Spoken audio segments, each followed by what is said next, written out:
Yes, Mr. Chairman. Very good. Can you turn up her mic a little bit?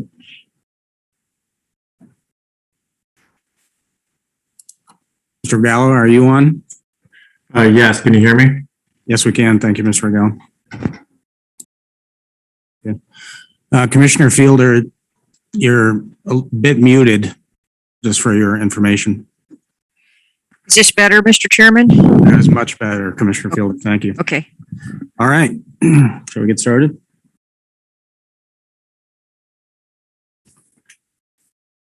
Good morning. Time is now 9:30 a.m. Today's date is November 2nd, 2021. This is the time and place for our regularly scheduled business meeting. If the other commissioners would join me in reciting the Pledge of Allegiance. I pledge I pledge allegiance to the flag of the United States of America and to the republic for which it stands, one nation, under God, indivisible, with liberty and justice for all. Thank you, commissioners. I would note for the record that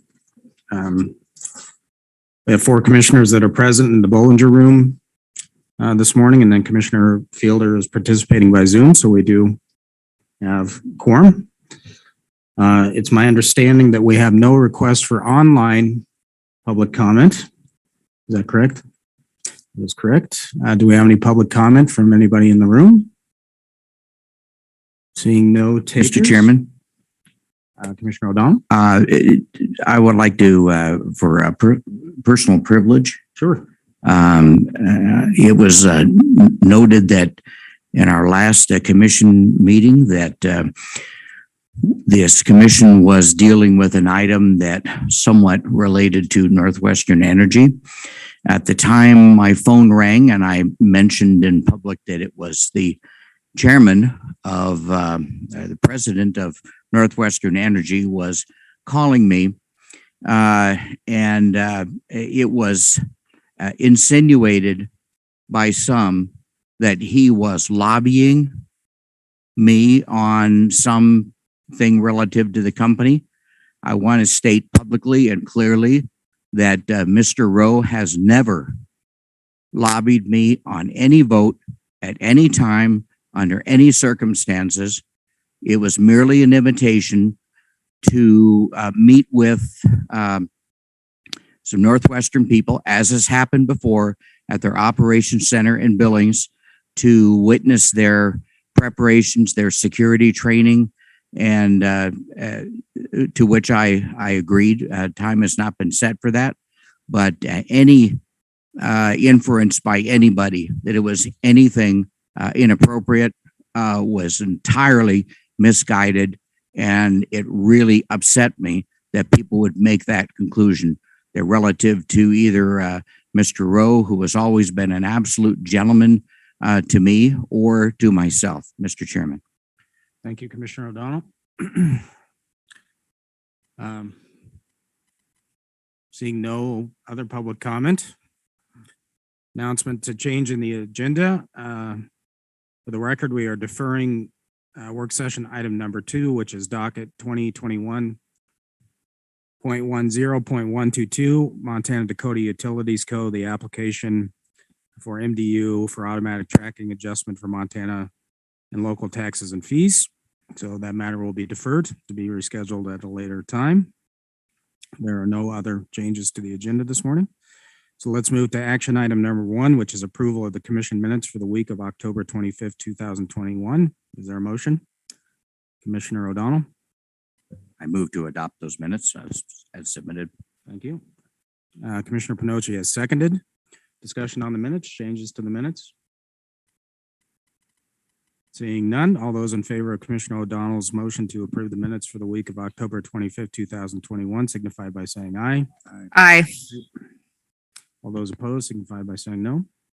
Seeing no opposition, motion carries unanimously. All right, let's turn to the work session. Let's take up docket item number 1, which is 2020.09.094 North Star. This is the commission investigation of North Star to update the commissioners on the status of the North Star investigation. I believe Mr. Ogala is handling this matter for the commission this morning. Mr. Ogala? Thank you, Chairman. Before you today is our second annual update from the Commission's investigation into North Star after the watering restrictions have been rescinded from the utility.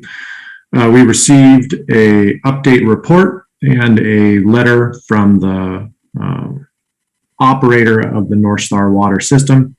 They provided us with generally 4 points to update the commission on. One, there was no water restrictions during the month of October, nor any customer complaints.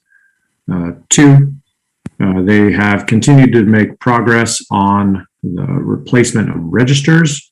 They still have not replaced the registers in the 11 homes that have previously denied North Star access to replace those registers, but they are working with the Homeowners Association to gain access.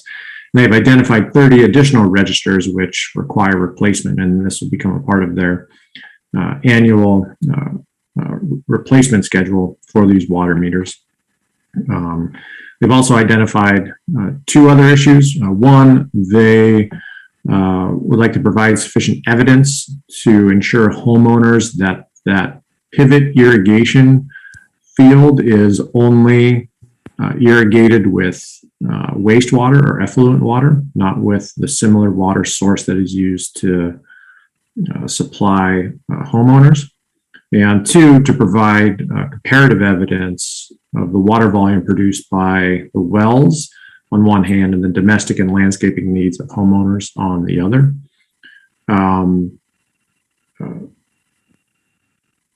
Those 4 issues are the only things included in the North Star's report. And so staff's available for any questions or discussion of next steps. Thank you, Mr. Regala. Questions or comments from the staff? Vice Chair Johnson? Thank you, Mr. Chairman. Thank you, Mr. Ogala. Mr. Ogala, can we anticipate coming out of your staff interaction with the parties at North Star at the next meeting let's call it an informal procedural calendar that is some dates certain as to when we'll resolve questions such as replacement of when you say registers, I assume you mean meters. I'm saying those are interchangeable terms. That when we are going to have that done, it seems to me, Mr. Ogala, that virtually nothing else can be accomplished in the long term until that meter question is resolved. So I certainly would encourage us to come up with some kind of a date certain that's agreeable to all parties, that those meters will be replaced with ones that are adequate. And if a homeowner continues to refuse access, I certainly would be interested in knowing what alternative measures are available in that regard. I think that meter question has got to be resolved. And then I also would hope that we're going to be seeing from the parties request to the commission for a tariff that includes in it provisions for establishing and enforcing these restrictions that are, I think we all realize, going to be necessary at some level going forward, so that we can eliminate all of these unknowns that have been kind of blindsiding us as we've been moving forward. Mr. Ogala, have you got some thoughts on that approach?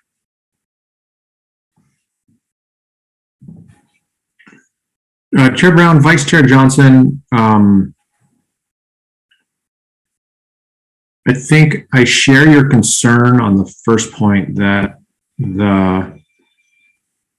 be helpful to have a date certain to make sure that the water registers just get wrapped up, right? Until we know the amount of volume that the utility is using, we won't have a good finger on the pulse of what the actual supply problem is or the delivery problem is.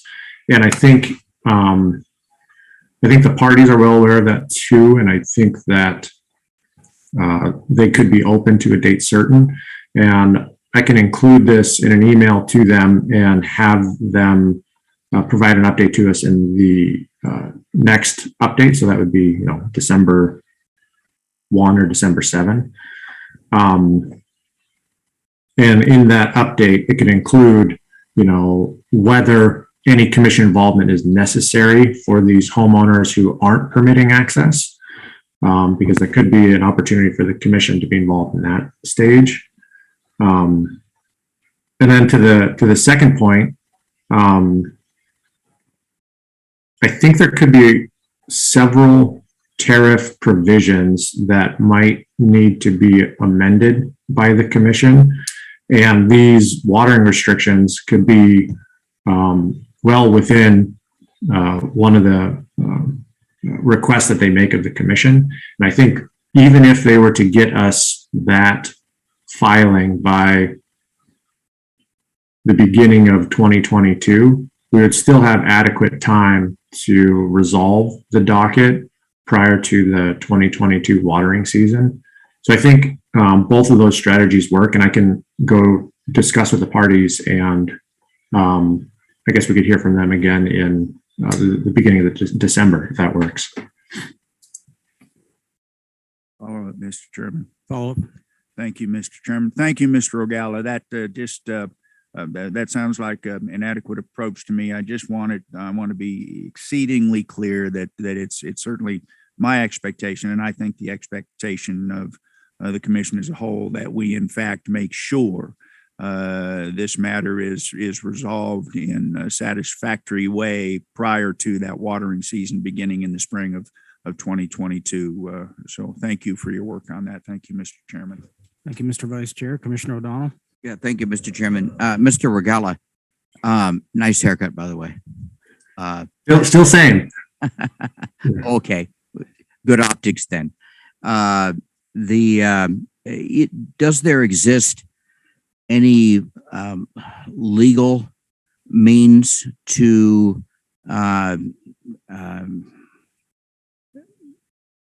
counteract the homeowners who are completely resistant to the utility checking out their meter? You mentioned earlier that might come back to this body to do something, but is there any legal authority? Yeah, Chair Brown, Commissioner O'Donnell. Typically, a utilities tariff will include, a reasonable right to access private property and enter to monitor things like a water meter, or, more typically with electrical or natural gas utilities, to monitor the power lines or the gas pipelines, whatever.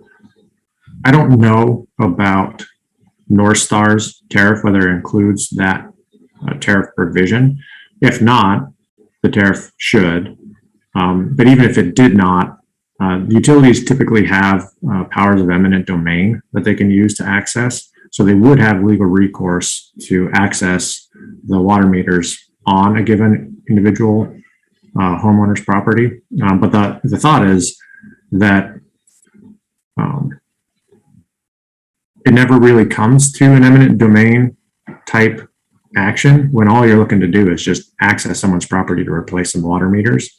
So the hope would be that it just gets resolved with discussions with the HOA, because I think it's more of just a trust issue. And the HOA representative, Mr. A. Stryker, he represented that he was going to work with the HOA to let those homeowners know that they're working in good faith with North Star to resolve these issues. And one of these issues is making sure that all the water meters are replaced. So hopefully that takes care of it. But if not, they do have legal recourse. So Thank you. Mr. Rosequist, can I have you come up to the microphone?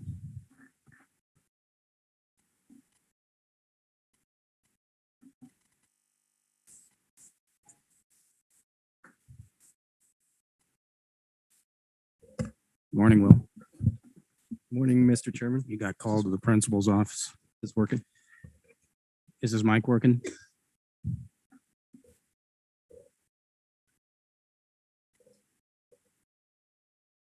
Yes, it is.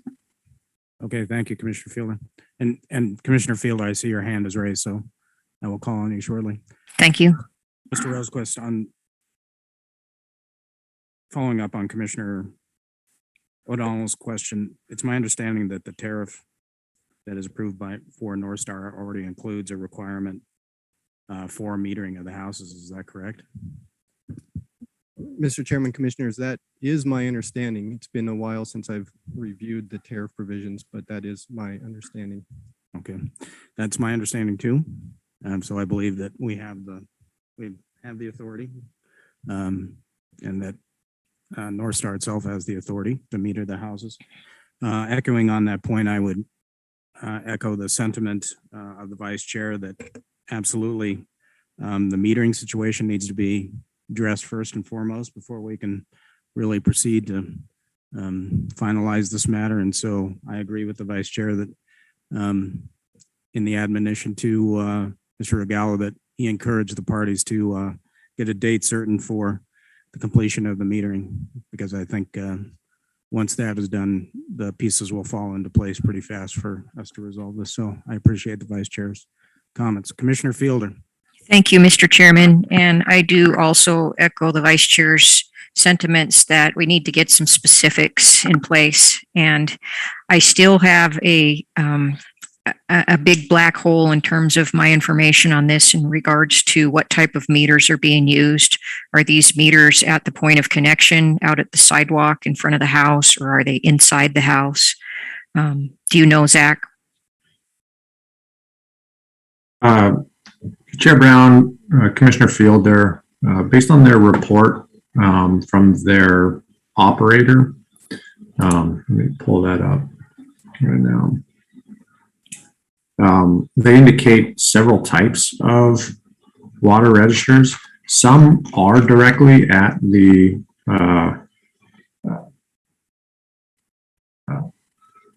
coming off the water main at the street and are in a buried location, but they haven't identified any of those which are defective. The ones that they have identified which are defective are inside the homeowner's property, whether it's outside the house or inside the house. And they also indicated there were a couple of registers, or at least one, that was built behind some subwall, so they might not even be able to have access to it. So, for example, it got sheetrocked over or put inside an interior wall that they don't have access to. But I don't know if that really provides you as much detail as you're looking for. Thank you. Well, what it does tell me is that we are not going to be able to see this issue resolved until proper meters are placed. And that would be the industry standard, would be to be placed at the point of connection in ground where the service leaves the main and takes off to go to the residence. That is the only way you're going to be able to capture the domestic use and the exterior use at that property. And it's not been the domestic use that has been the issue. So those meters inside the house, we can have as many of those as we want, but those aren't going to measure the exterior use. And that has been the contention with the property owners there, is they haven't been allowed to use exterior water, and the company hasn't been able to provide for it because they're not sure they have adequate supply, because there's no way to measure it.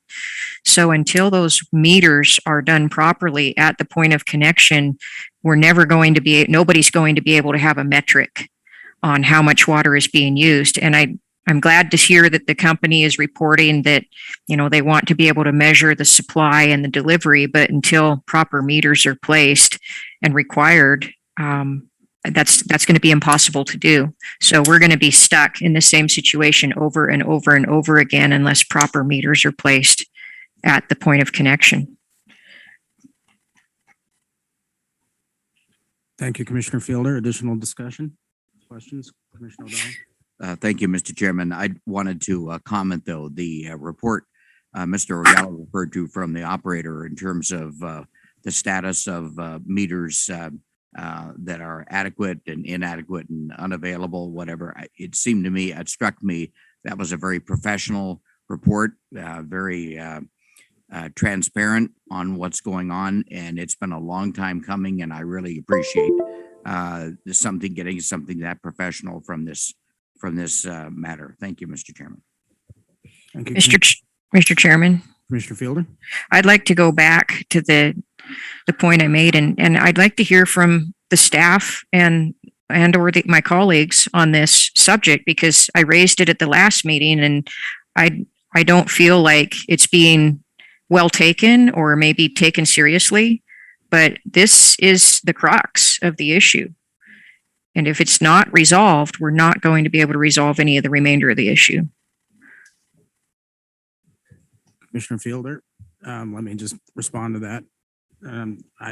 Your comments are duly noted and well accepted.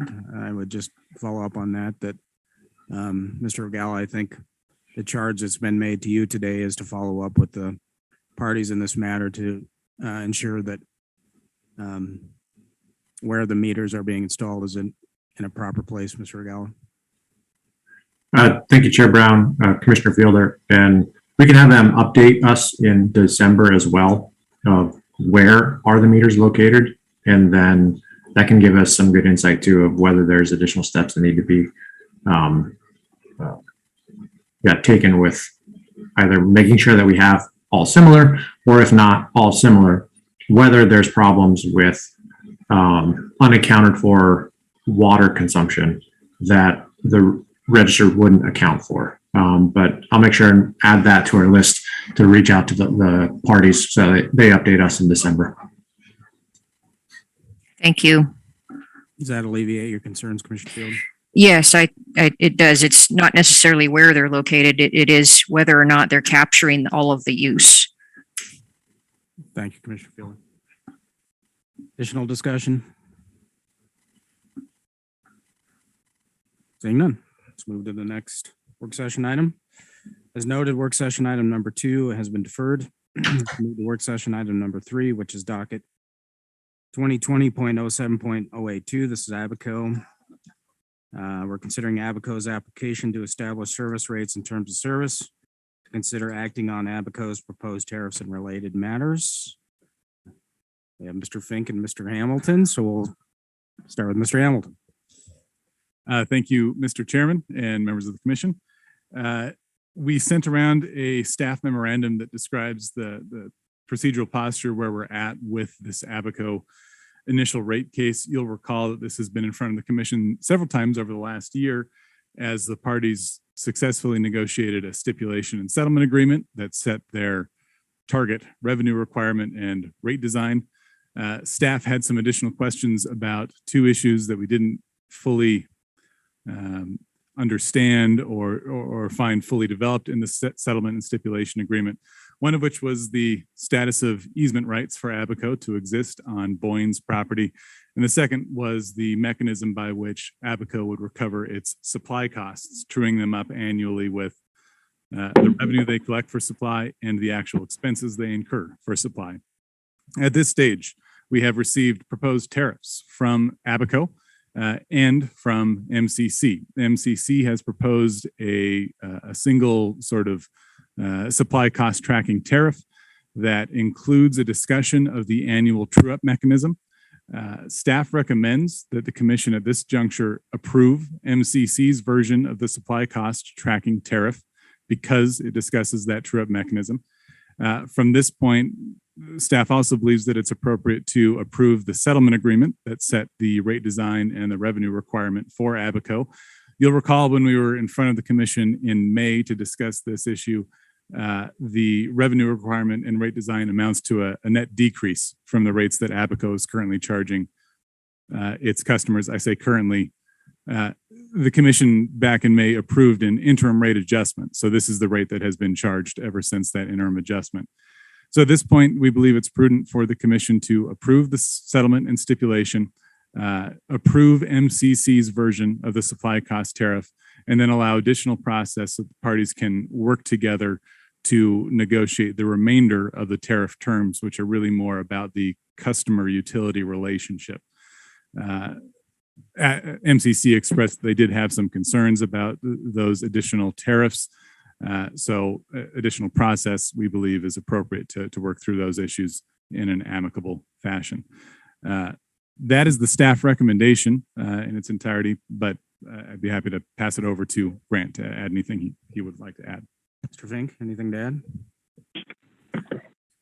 No, Chair Brown, I think Lucas Hamilton did a great job. Mr. Hamilton always does a great job. Thank you. Discussion or a motion? Mr. Vice Chair? I would move, Mr. Chairman, that we approve staff recommendation. I think they've done an admirable job of moving this forward in a way that will hopefully in the near term result in final and complete resolution, Mr. Chairman. Thank you, Mr. Vice Chair. I'll second that motion. Discussion? Mr. Hamilton, just for my own clarification in this matter, and just for public consumption, the commission did pose at one point to get a clarification for how parties are interpreting ABCO's easement rights. I noticed in the MCC's filing that there was a footnote that essentially said that that matter has been resolved informally between the parties, but could you give us some elucidation as to what the status of that is, please? Certainly, Mr. Chairman. The issue here is the supply tanks that Abaco uses to run its system.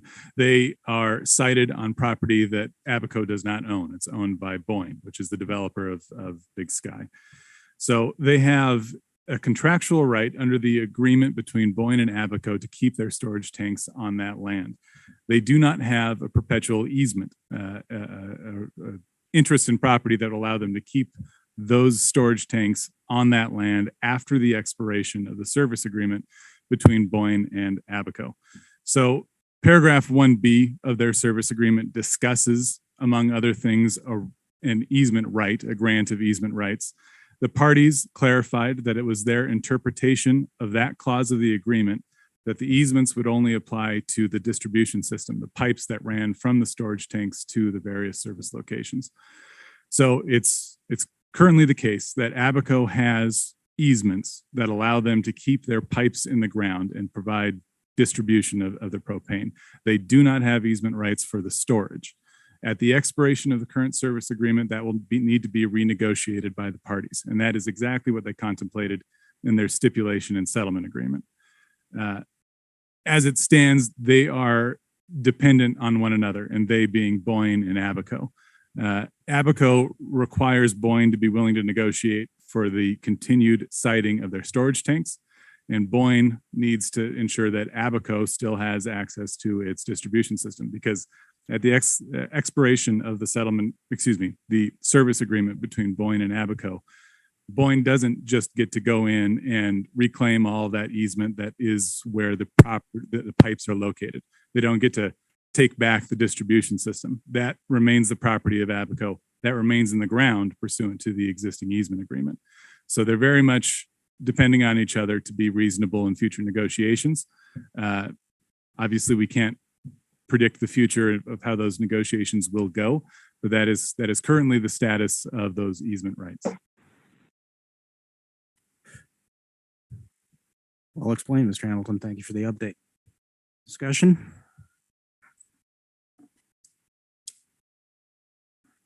Another question for you then, Mr. Hamilton. You and I discussed this in your office, but I think it's probably a good idea to discuss it publicly. Obviously, I'm going to support the Vice Chair's motion to, which will include approving MCC's proposed supply cost tariff. But could you explain to the commission what options Abaco would have if they disagree with our decision to approve MCC's proposed supply? Mr. Hamilton. Certainly, Mr. Chairman. So it's important to note at the outset that the dollar value recovery from Abaco's proposed supply cost tariff is the same dollar value recovery they get under MCC's supply cost tariff. The difference is that MCC's tariff or proposed tariff at this juncture also describes how they will go through an annual true up of that supply cost to make sure that they're not under recovering or over recovering. It'll always be matched to their actual costs. So if Abaco at the end of this year is unhappy with that true up mechanism, They have a number of options. First, they can move for reconsideration of the commission's decision today if the commission adopts the motion as stated. Second, they can also file an application to modify their supply cost tracking tariff. And because there's additional process contemplated here, where the parties will continue to work together on the rest of Abaco's initial tariffs, I would submit that they also have the ability to work with the parties and negotiate a revision to the supply cost tariff that will be proposed to the commission at a later date. So there's still options if Abaco finds that this MCC proposal is inadequate in some way. Thank you, Mr. Hamilton, for that clarification. It's good to get that discussion on record, I think. Additional comments, questions? Seeing none, all those in favor of the vice chair's motion signify by saying aye. Aye. All those opposed signify by saying no. Seeing no opposition, motion carries unanimously. Good job, Mr. Fink and Mr. Hamilton. Appreciate it. All right, let's move to work session item number 4, which is docket 2021.09.111 Northwestern Energy. This is Northwestern's QF1 power purchase tariff update. We're here to decide on Northwestern's motion for reconsideration. Mr. Regal, I believe you're handling this matter for the commission this morning. Yes, Chairman. Morning again, Commissioners. Before you today is Northwestern's motion for reconsideration of the Commission's notice of staff action, which granted intervention to Greenfields. Northwestern requests the Commission to reject Greenfield's motion for intervention in this docket, because based on Greenfield's current FERC Form 556, Greenfields would not be a QF developer, which would take service under Northwestern's QF1 tariff, which is limited to QF projects under 3 megawatts in size. Northwestern's argument is acknowledges that the requirements for standing are broader before the Commission than what they are before district courts. But even under that broad argument of standing, Northwestern thinks that Greenfields should not be permitted to participate in this proceeding. Greenfields responded and noted that they are in current negotiations or discussions with Northwestern supply side of its utility for a QF1 project that would take service under Northwestern's QF1 tariff. And because of that, they think that they meet the Commission's test for intervention and have standing to appear in this proceeding. Staff doesn't have a strong recommendation on this motion, but in general, we recommend that the Commission denies Northwestern's motion for reconsideration. Greenfield has represented that it's going to be potentially building a project that would fall under Northwestern's QF1 tariff. And even if it did not, it could reasonably appear as an interested party, like what we permit for the MCC or for MAIC or any other interest group that wouldn't take service under this project or under this similar tariff, but nonetheless has an interest in the proceeding. So that being said, staff's available for any questions. Thank you, Mr. Rogala. Is there a discussion or a motion? Commissioner O'Donnell? Mr. Chairman, I move to deny reconsideration on this matter. Is there a second? I will second that motion, Mr. Chairman, but a question now with these motions for reconsideration, we've been doing a two-part process here. Are we dealing now simply with not opening this for reconsideration, and so we won't then have any ruling on the merits of the petition from Northwestern? Just wanted to be clear. That is my understanding, Mr. Vice Chair. I second the motion to not open for reconsideration. Okay. Mr. O'Donnell.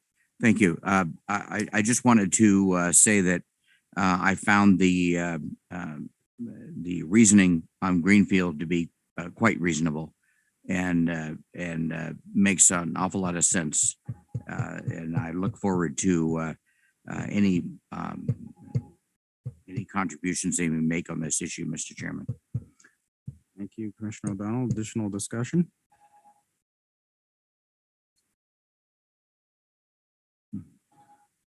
Just a clarifying question for you, Mr. Regala. Can you tell us what the FERC Form 556 is and why it's filed and what it indicates, please? Yeah, so Chair Brown, under the FERC's PURPA regulations, in order to take advantage of the various benefits that the regulations provide and the statutes provide, you have to be either a qualifying facility or a cogeneration facility. And in certain circumstances, you can self-certify yourself as a qualifying facility or a cogeneration facility, and that avoids a potential contested case proceeding on whether or not any given project would fall under the 80 megawatt PURPA cap or the 3 megawatt small QF1 cap in Montana, and just permits kind of a form filing. And so Greenfields is I don't know if they're a long time QF developer, but they, I believe, developed several projects in the past and are currently discussing developing of additional projects. But for each project, they have to file one FERC Form 556. And it's reasonable that they could have a prior Form 556 for a QF between 3 and 80 megawatts in size, and be currently discussing developing a project with Northwestern under 3 megawatts in size, which would take service under the QF1 tariff, but not have filed a FERC Form 556 at this stage. I don't get a sense of when a QF must file a Form 556. Obviously, it's before they sign a agreement with Northwestern to take service under a QF1 or file with the commission for a contested case QF rate case, under the 3 to 80 megawatt PURPA proceedings. But regardless, that I think provides a general outline of what the form is and what it does. And so, Mr. Regala, this is Chairman Brown again. So following up on my earlier question, so it's my understanding that Greenfield has filed a FERC Form 56 indicating it does not intend to sell power to Northwestern under the QF1 tariff. Is that correct? Correct, under one of their existing forms, yes. Okay, thank you, Mr. Regala. Additional discussion? I intend to vote against Commissioner O'Donnell's motion to deny Northwestern's request for reconsideration. And I'm certainly not going to fault my colleagues for disagreeing with me on this, but this really becomes a question of that I've sort of alighted on throughout the past 10 months as to what is proper participation in our cases, what constitutes proper standing before the PSC, what it means to be an intervener in our processes. I'd really like to tighten those up. Certainly the commission, as I understand it, having only been a commissioner for 10 months, has had a pretty broad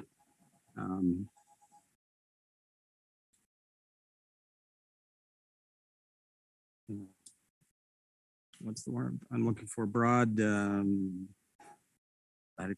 latitude. Thank you for allowing parties to appear in proceedings, but it seems to me that if you're taking the constitutional Article 3 standing requirements, a party that represents that it doesn't intend to take advantage of the QF1 tariff certainly may not have standing to participate in the QF1 proceeding. Additional discussion, Mr. Chairman. Mr. Vice Chairman. Thank you, Mr. Chairman. I appreciate you expressing your concerns here. I did not realize that they existed. I thought we were, well, I didn't realize those concerns were there. Question, Mr. Rogala, what kind of procedural deadlines do we have with regard to this particular question of intervention? Chair Brown, Vice Chair Johnson, we haven't issued a procedural order yet. We are early in the docket. This was filed in September, so we could defer this work session if commissioners wanted to discuss this issue in more detail. Mr. Chairman, if I might, I think you raise adequate, more than adequate questions about where we are in this whole question of granting intervention. If it's appropriate to do it within this docket, I in fact would withdraw my second to the motion. I would second a motion to open this docket for reconsideration, which then would give us an opportunity for this fulsome discussion in terms of these questions, Mr. Chairman. Commissioner O'Donnell. Thank you, Mr. Chairman. Mr. Rogala, I thought that I read and I thought that I heard you say that that the two parties were in discussions right now. If they have on their FERC form, if they have said that they do not intend to sell power, what are they negotiating now? I'm confused here. Chair Brown, Commissioner O'Donnell, in order to self-certify, you have to file a Form 556. Greenfield's currently filed Form 556 indicates that it will not sell power to Northwestern. That's based on a prior, well, the current FERC Form 556. Greenfield has represented that it is in discussions with Northwestern to develop a project that it would sell its energy to Northwestern under the under the QF1 tariff. If it does that, it would need to file a amended FERC Form 556 that would reflect that. We don't have that FERC Form 556 currently. We just have representations from Greenfields that it is in discussions with Northwestern on a project. Mr. Chairman. Commissioner O'Donnell. Well, thank you. And that was the basis of my motion, is that if there is a reasonable presumption that negotiations may prove to be successful, that it would seem to me that that their participation as an intervener would be appropriate to bring their concerns, because it may have a direct bearing on whether or not they have successful negotiations and therefore are in a position that they sell power to Northwestern. I'd just be very interested in what they had to say. But if it's the feeling of the commission to delay this to have more discussion, I'm perfectly fine with that. And if that's the case, then I would withdraw my motion. All right. So we can take this up at a later time. Thank you. All right. Commissioner O'Donnell has withdrawn his motion, so we reset to 0. Vice Chair Johnson. Yeah, Mr. Chairman, I will move that we open this docket for reconsideration. I will second that motion. Discussion. I thought that the sense was just to defer this until we have a chance to decide this. Vice Chair Johnson, did you want to respond to that? Thank you, Mr. Chairman. Commissioner O'Donnell, yes, we've got this two-step procedural thing we have to go through. We can't do anything with this until we decide that we're going to open it for reconsideration. It has nothing to do with discussion of the merits. It is strictly mechanical, at which I will then suggest to the commission that we defer action on the reconsideration of the merits of the motion from Northwestern. Does that answer your question? No. Okay. Commissioner Fielder. Thank you, Mr. Chairman. I'm going to support the motion and I appreciate it. I actually share the sentiments that you had expressed about the looseness of the association here for this docket. So I would support the motion and hope that we would take this up. And I really think we should be careful about how broad the participation is in these things as far as the formal aspects of it go, because it's easy to say, well, it's easy to speculate. It's easy for a party to speculate and get involved in these legal proceedings. And I think there should be more to it than that. Hey, Commissioner Fielder. All right. So procedurally where we're at, so we're voting on the vice chair's motion to reconsider. That is solely what we're voting on. And as the vice chair stated, once we have voted on that motion, if we do adopt the Northwestern's request to reconsider, then we can move to the merits. All those in favor of Vice Chair Johnson's motion to grant reconsideration signify by saying aye. Aye. All those opposed signify by saying no. No. All right, let the record reflect that Commissioner O'Donnell voted no. Motion carries 4-1. All right, so we have reopened the consideration. Vice Chair Johnson. Mr. Chairman, I'm not sure we need a motion at this point. I think my request to the chair would be that we do two things. One, defer action in terms of considering the merits of the motion from Northwestern, and direct legal staff to further brief us with regard to those merits, specifically as they relate to the concerns that you have offered with regard to granting intervention to dockets before the commission, Mr. Chairman. Mr. Chairman. Commissioner O'Donnell. Yeah, I would say that statement is thoroughly in line with my intentions. Okay. Well, on the request by the vice chair to defer this matter, I will do so. So we will defer this matter to a later date. Thank you, Mr. Regala. All right. Let's move to work session item number 5 and then number 6. I will just do these two matters as consolidated. So for the next two work session items, these are commission initiated.